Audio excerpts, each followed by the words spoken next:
Selamat pagi, saudara-saudara yang terkasih dalam Kristus, seluruh umat paroki Gereja Kristus Raja Baciro.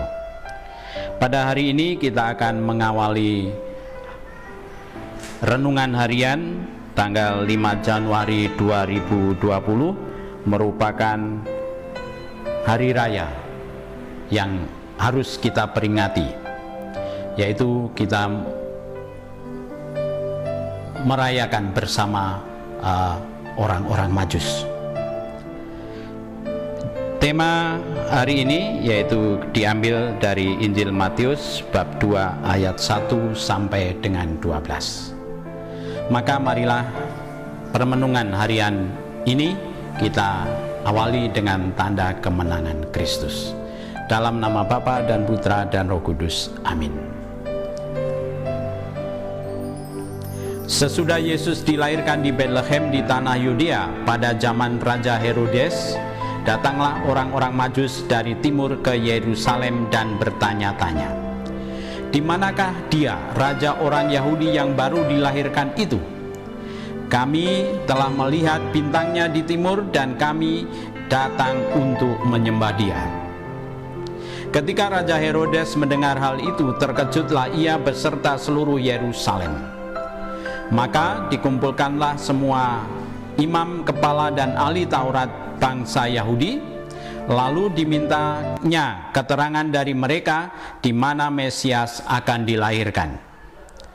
Mereka berkata kepadanya, "Di Betlehem di tanah Yudea, karena demikianlah ada tertulis dalam kitab Nabi.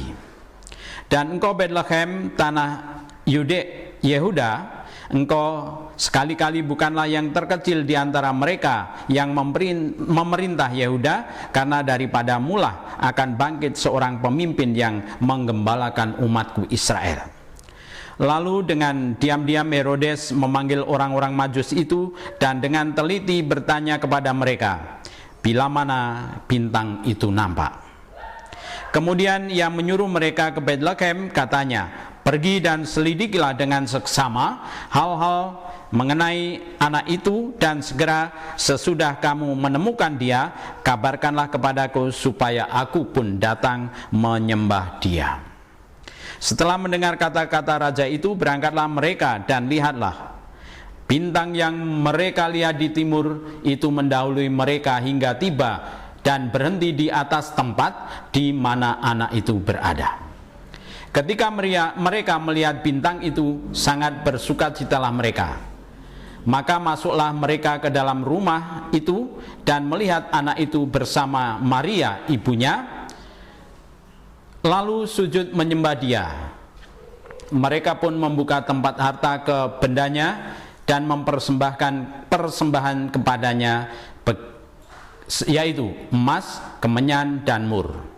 Dan karena diperingatkan dalam mimpi supaya jangan kembali kepada Herodes, maka pulanglah mereka ke negerinya melalui jalan lain.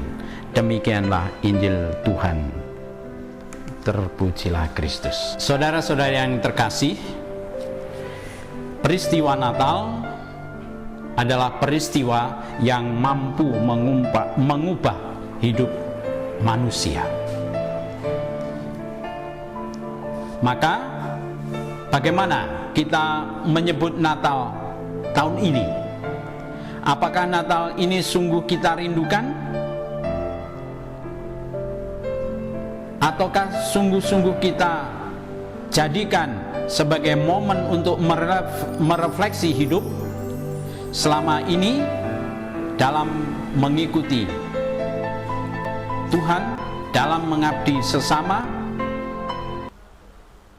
Maka dalam perikop ini ada dua tokoh yang ditampilkan. Yang pertama yaitu sosok Herodes. Sosok Herodes ini adalah orang yang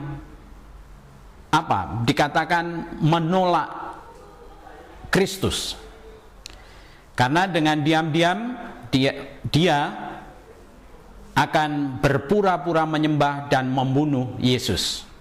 Sebab Yesus itu diramalkan oleh para nabi menggantikan kedudukan raja. Nah, ini yang dikhawatirkan oleh Herodes. Sehingga Herodes sangat-sangat takut, sangat-sangat menolak kehadiran Yesus. Ini adalah karakter yang pertama, ya. Sehingga Herodes mengingatkan kita pada dasarnya orang menolak kehadiran Kristus. Karena apa? Kita takut, kita tidak punya kerajaan yang yang diatur oleh Yesus. Kita manusia itu takut akan pengaturan ini. Kemudian sosok yang kedua adalah orang-orang Majus. Ya, orang-orang Majus inilah yang menyadarkan kita seharusnya kita merespon Natal. Kehidupan orang Majus ini menantang kita terus untuk hidup dalam pimpinan Tuhan, tidak seperti Herodes yang menolak pimpinan Tuhan. Kita harus taat melakukan kehendak Allah. Kehidupan para Majus mengajak kita untuk datang dan menyembah Yesus dan menjadikan raja atas hidup kita. Bukan lagi kita hidup semaunya melawan Allah dan kebenarannya, melainkan mempersembahkan hidup kita kepada Allah. Semangat hidup para Majus menggambarkan kehidupan yang rela mengorbankan hidup itu miliknya kepada Yesus, bukan kehidupan yang menuntut hadiah-hadiah Natal, tetapi kehidupan yang menghadiahkan komitmen kepada Yesus. Momen Natal biarlah menantang kita untuk meniru kehidupan dan komitmen para Majus, hidup yang selalu mencari kehendak Allah, taat kepada pimpinan Tuhan, dan mempersembahkan hidup sebagai persembahan yang berkenan. Amin.